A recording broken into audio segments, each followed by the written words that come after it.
En la ciudad de Cafarnaúm, el sábado, entra Jesús en la sinagoga a enseñar. Estaban asombrados de su enseñanza, porque los enseñaba con autoridad y no como los escribas. Había precisamente en su sinagoga un hombre que tenía un espíritu inmundo, y se puso a gritar: ¿Qué tenemos que ver nosotros contigo, Jesús Nazareno? ¿Has venido a acabar con nosotros? Sé quién eres, el Santo de Dios. Jesús lo increpó: cállate y sal de él. El espíritu inmundo lo retorció violentamente y dando un grito muy fuerte salió de él. Todos se preguntaron estupefactos: ¿qué es esto? Una enseñanza nueva expuesta con autoridad. Incluso manda a los espíritus inmundos y lo obedecen. Su fama se extendió enseguida por todas partes, alcanzando la comarca entera de Galilea. Palabra del Señor. Gloria a ti, Señor Jesús. Una enseñanza nueva, primero, enseñada con autoridad, no como los escribas. Dos conceptos en esta afirmación de la gente. Enseñanza nueva.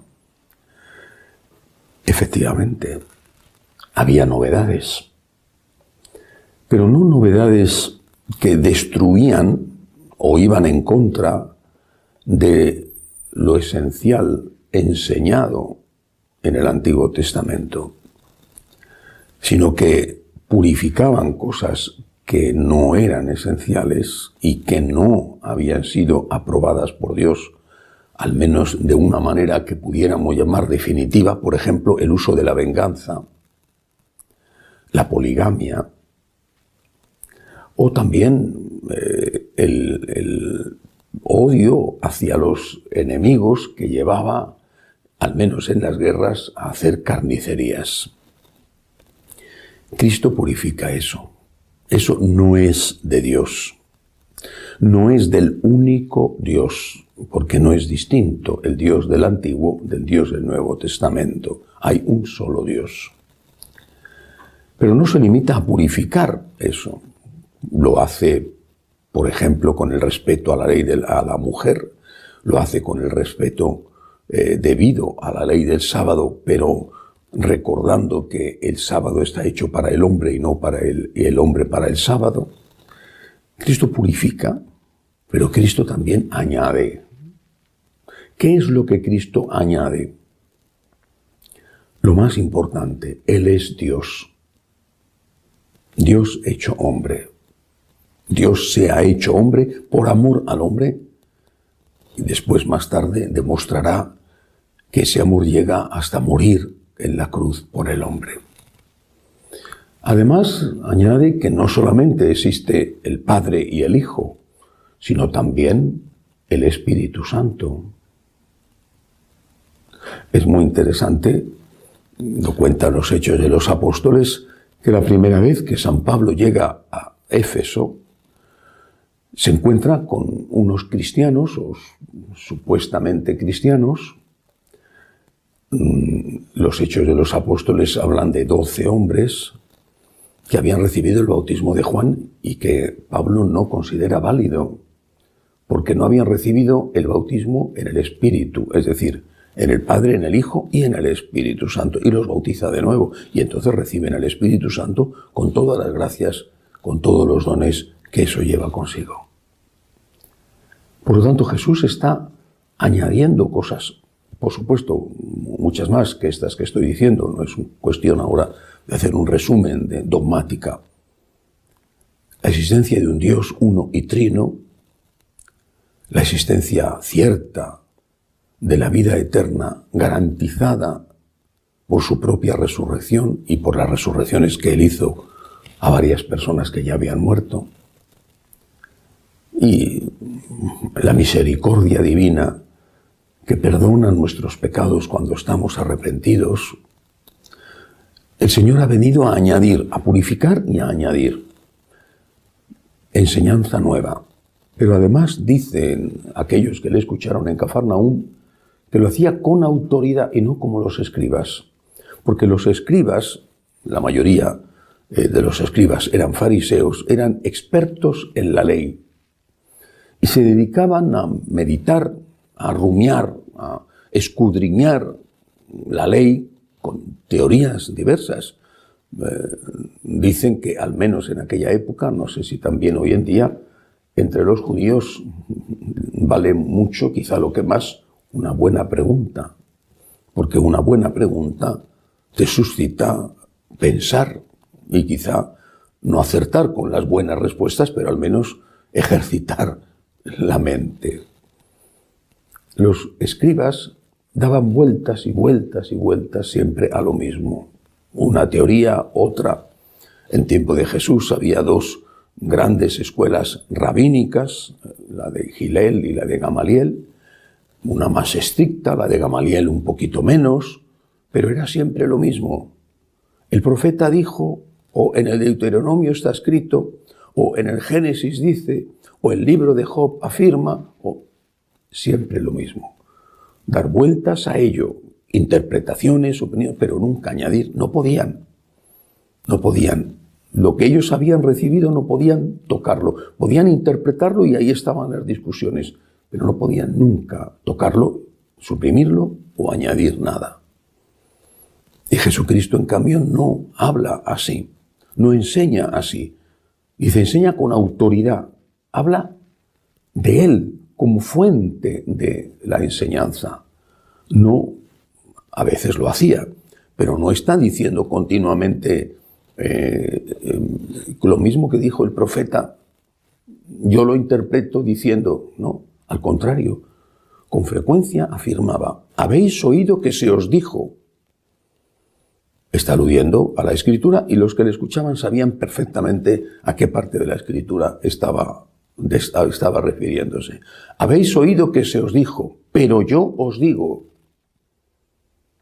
Está añadiendo y cambiando. Habéis oído que se os dijo, ama a tu prójimo y odia a tu enemigo. Pero yo os digo, amad a vuestros enemigos, haced el bien al que os está haciendo daño, al que os persigue. Está cambiando. Declaradamente, afirmativamente está cambiando. No hay ninguna duda. ¿Y por qué lo hace? Porque en un parlamento, un país democrático, en un parlamento se pueden cambiar las leyes. A veces se cambian de forma inicua. Por ejemplo, cuando se aprueba una ley del aborto o de la eutanasia. En un parlamento se pueden cambiar las leyes siempre que esté dentro del marco de la Constitución de ese país. Se pueden cambiar las leyes legalmente, no mediante un golpe de Estado. Se cambian las leyes legalmente. Tiene la mayoría suficiente, había una ley y ahora se ha aprobado otra ley. Es lo que hacen las cámaras legislativas de todos los países democráticos continuamente. Se cambian las leyes. Bueno, porque tienen autoridad para cambiar esas leyes. Repito, los sitios donde hay democracia. Jesucristo actúa con autoridad para cambiar el Antiguo Testamento. ¿Qué autoridad tiene? Esto es lo que sorprende a los que le escuchan. ¿Qué autoridad tiene? Que Él es la fuente de la revelación. Él puede decir que Moisés enseñó y Él va a enseñar otra cosa. Por ejemplo, en el tema del divorcio. Moisés os permitió, por la dureza de vuestro corazón, dice, que os separáis de vuestras mujeres, pero yo os digo, el que se divorcia de su mujer y se casa con otra comete adulterio contra la primera. Está corrigiendo nada menos que al gran legislador de Israel, que es Moisés. ¿Por qué? Porque está por encima de Moisés. Es una manifestación de su divinidad. No solamente de su divinidad de facto, de hecho, sino de su divinidad en su propia conciencia. Solo alguien que se sabe superior a Moisés puede corregir a Moisés. Pero esto solo lo puede hacer Dios. Por eso en el Tabor aparecerán Moisés y Elías, el gran legislador y el primero de los grandes profetas, aparecerán ellos rindiéndole pleitesía, reconociendo que Él estaba por encima de ellos. Cristo es Dios. Mis palabras dijo el Señor, no pasarán. Y sus actos tampoco pasarán. ¿Esto qué significa? Que no solamente tienen una gran osadía, sino que cometen un gravísimo pecado. Naturalmente, según su conciencia, Dios les juzgará si es que tienen fe. Y Dios les juzgará si no la tienen, pero el Señor, confío en que sea misericordioso con todos. Cometen un gravísimo pecado aquellos que dicen, habéis oído que Cristo dijo, pero yo os digo. ¿Pero tú quién eres? Estás por encima de Cristo. Tú ya eres más que Dios. O bien no aceptas la divinidad de Cristo.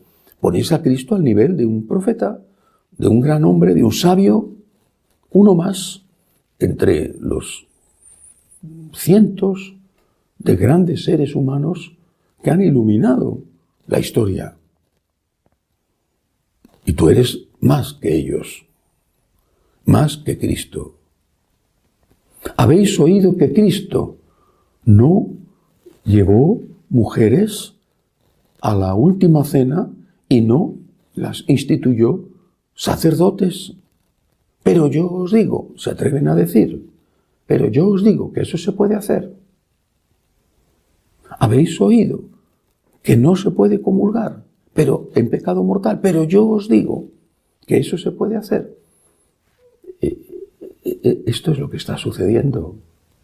Tantos se han arrogado la divinidad, quizá porque no creen en la divinidad. Si creyeran, temblarían. Cristo es Dios, el Dios hecho hombre. Y no hay ninguna fuerza, ningún poder en el cielo y en la tierra por encima de Cristo. En la carta a los Hebreos se dice claramente que todo se sometió a Él. Principados, dominaciones, tronos, potestades. Lo dice también San Pablo en la carta a los Efesios. Todo se sometió a Él, todo. Hay que leerse a San Pablo, leer los Filipenses, por ejemplo, para darse cuenta de hasta qué punto era clara y firme la fe en la divinidad de Jesús como Hijo de Dios encarnado. Hagamos nosotros lo mismo. No somos dioses, no estamos por encima de Cristo. Lo que el Señor enseña, eso es intocable e inmutable. Él no estaba sometido a su cultura, a su tiempo, a su época, a sus condicionamientos sociales o culturales. Él es Dios y sus palabras no pueden ser ni corregidas ni olvidadas. Que Dios nos ayude a tener la humildad de reconocer que somos hombres y no dioses. Que así sea.